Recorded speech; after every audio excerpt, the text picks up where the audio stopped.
Welcome back, everybody. Free NFL bets. My name is Eric, your host. I'm here today to release 3 player prop NFL bets that I have placed today. All 3, as they stand right now, the current lines, I would still play them. So I'm really excited to get this out on the podcast, YouTube, and thanks for all the recent support, guys. I'm really having a lot of fun doing this. And of course, it makes it that much more fun when you're cashing tickets. So let's cash some more tickets. I like this week a lot. I have a couple more player props that I'm eyeing, but let's get right into it. Okay, so the first player prop that I released was Mike Gesicki. It's 1 unit play. Mike Gesicki over 2.5 receptions, minus 145 at Caesars. The line is now at 3.5. I would still play that. It's at plus money. In fact, I really love it at plus money. If you didn't get it, I would still put a unit on it for over 3.5 at plus 120. I think the best lines is at DraftKings right now. The reason being is this, guys. Last time Jacoby Brissett was starting at quarterback was in Indianapolis in 2019. While he was quarterbacking, Jack Doyle, the tight end, led the team in targets. Well, he tied the team. I think Pascal tied Doyle for the lead with 72 targets.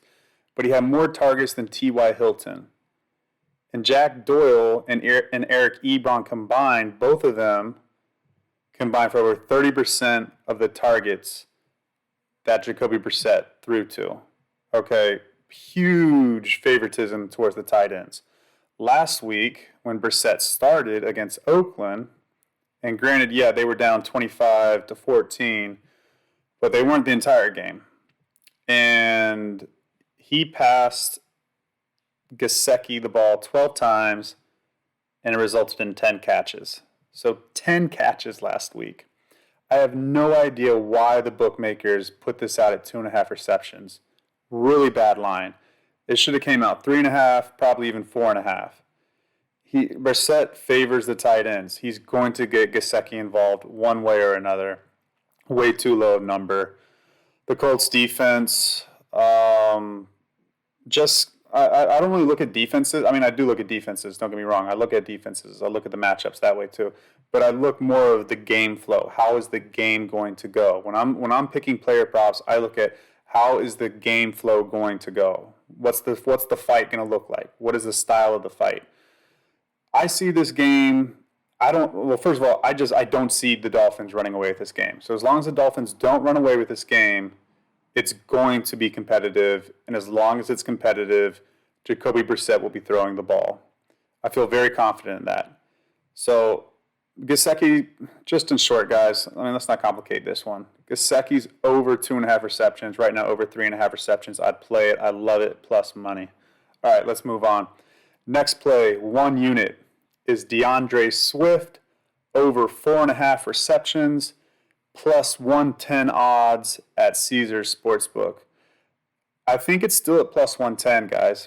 I think it is. Swift, his last 3 games, 8 receptions, 4 receptions, 7 receptions. The lone one where he got 4 receptions was against the Packers, and the Lions were up for basically 60% of the game. They didn't really need to throw the ball that much, and he still got 4 receptions. At the end of the game, yeah, I mean, they were down. But Green Bay's run defense has never been very good, and they were sticking to the run. I mean, Jamal Williams used to play for the Packers. They were sticking to the run. Against San Francisco, the first week of the season, he had 8, and last week, 7 against Baltimore. Both very good or pretty good run defenses. Baltimore more so than San Francisco. With San Francisco, I think they were missing Javon Kinlaw that game. But still, San Francisco, they have Fred Warner. They got Armstead. They got Bosa. I mean, they're pretty, they know how to play a good defense. They're pretty good against the run when they want to be. So Bears this week, they play the Chicago Bears. The Lions play the Bears. And they have a lockdown run defense. The Bears easily have a top 5 run defense. They got Big Eddie Goldman in the middle. They got Akeem Hicks. They got the two linebackers, Roquan Smith and Trevathan, okay, and the scheme. They've been in that scheme for so long. They know the 3-4. They know how to run it well. Khalil Mack, I think Robert Quinn on the outside. They know what they're doing there, okay? They're going to stop the run. They held Nick Chubb relatively in check last week. And by relatively in check, I mean I don't think Nick Chubb averaged 4 yards a carry last week. Or if he did, it was low 4 yards a carry. And whenever you're holding Nick Chubb to 4 or less yards per carry, that means you have an amazing run defense. In my opinion, Nick Chubb is the best running back. Like, if I had to hand the ball off, I'm handing it off to Nick Chubb over Derrick Henry, over Dalvin Cook, over anybody else. I want Nick Chubb running the ball. He's that good. He's that special. So that shows to me the Bears are locking down the Lions' run. And the Lions have a better pass blocking offensive line than they do run blocking offensive line. So this works in our favor. Jared Goff is the dump-off master. He's going to dump the ball off, short routes to the tight ends and the running backs. And the bigger thing that I like about this week is that head coach Dan Campbell came out to the press. I think it was on the Detroit press. I just read an article online saying that he wouldn't be surprised if Swift starts and that they need to increase his role. I mean, his role is already pretty high up there. It's increased. So, I mean, to say it's going to increase even more, what that means is they want him out as a wide receiver. And that's the other reason why I love this play. Swift is probably the best receiver on the team. I mean, who else? Amon-Ra St. Brown. The Cephas kid. I don't know, man. Hawkinson. I'm taking Swift. He's the most dynamic player. He's the most exciting player. You want to get your best players the ball. If they want to even have a chance to compete with the Bears, they're going to need to throw it. And I don't see the Lions running away with this. That Bears defense at home is not going to let the Lions get up and stay up for very long or blow them out. So Swift's going to be active. He's going to have over 4.5 receptions. I feel great about it at plus money. All right, last player prop bet that I've placed this week is 1 unit, Jacoby Myers for the Patriots, wide receiver for the Patriots, over 5.5 receptions. I got it at minus 105 on DraftKings this afternoon. I think it's up to minus 110, minus 115 now. Obviously, I still play it. Anything under minus 120, I'm playing for sure. If that line's still there and I've released it, you're safe to play it at that line.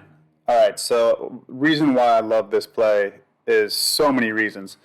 If you followed me so far the first 3 weeks of the NFL, I bet players and teams and everything against the Buccaneers defense. The Buccaneers defense is the best run defense in the NFL.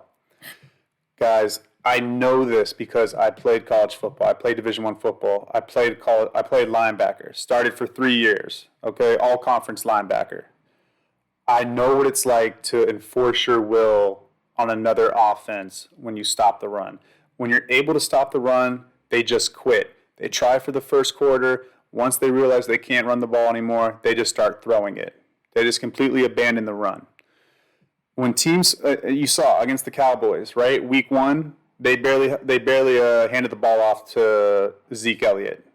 They just started throwing. Second quarter, Kellen Moore was like, man, forget it. We're just going to throw the ball the rest of the game. And that's all they did. That's all they did. And even Sean McVay last week, he said it was tough sledding. We didn't want to go away from the run, but, we were having so much success against the pass.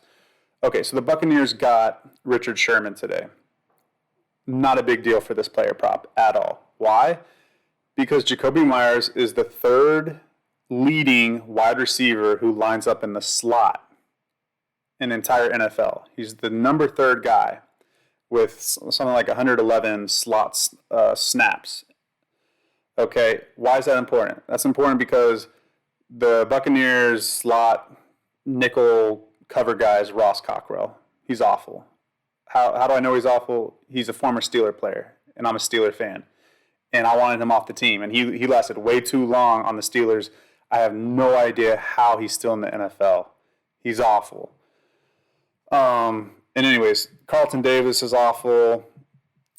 Yeah, it's a mess, guys. It's a mess. The Buccaneers secondary is an absolute mess.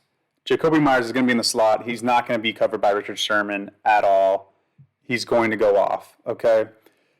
The slot, if you didn't know already, a lot easier throw for quarterbacks, and they get a lot more volume, a lot more targets. He leads the team in targets with 29 targets. This year, he's had 6 receptions, 4 receptions, 9 receptions. The 4-reception game came against the blowout against the Jets. So I don't even look at that one. You can't even count that one. Last week, it's a very similar matchup to this week. The Saints have an amazing front seven, very good front seven. They've been good at stopping the run for a couple years now. So they realized that, and they had to start throwing. Also, the Patriots were behind, which could all happen this week. So, and the big thing is, again, styles make fights. Just like the first 2 props.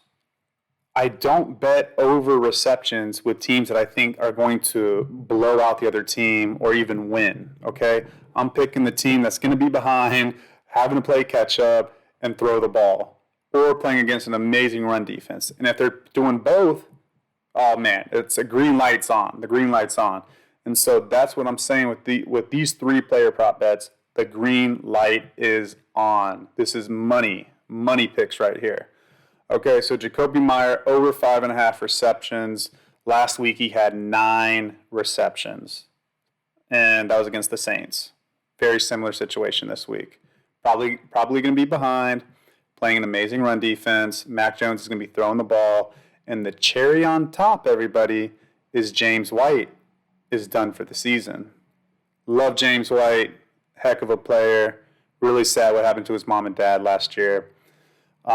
Feel for him for missing the rest of the season. But in terms of this prop, this is great news for this prop because James White ate up a lot of those short targets. Jacoby Myers is getting all the targets now in the slot, short passes. He's the only other dynamic guy like James White on the team. He's going to get it, guys. Over 5.5, minus 105. It's up to minus 115, 110 right now. I love it. I love all these props that I released today. I'm looking for 2 or 3 more.